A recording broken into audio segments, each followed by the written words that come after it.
بہت سویلائزڈ ہو دیکھنے میں، لیکن ان خوفناک ایجوکیٹڈ چہروں کے پیچھے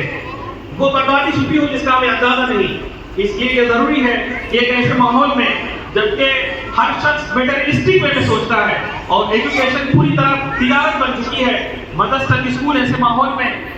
ہائر ہیومن ویلیوز کے لے کر آگے بڑھ رہا ہے. ایسے میں بہت ضروری ہے کہ پیرنٹس اور سوسائٹی کے لوگ اس اسکول کا ساتھ دیں اور ہمارے یہ جو نونہال ہیں، جو ہماری ریسپانسبلٹی ہے، ان کا آگے بڑھنا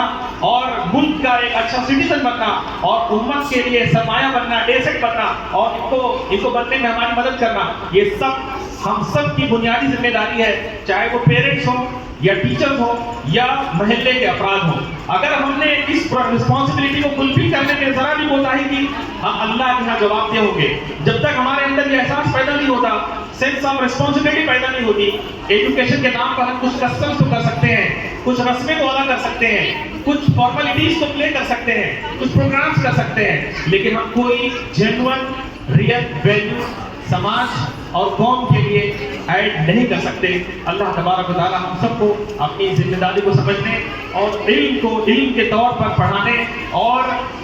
ہائر ویلیوز کو اپنے بچوں کے ذہن میں ٹرانسفر کرنے کی توفیق عطا فرمائے. بہت شکریہ.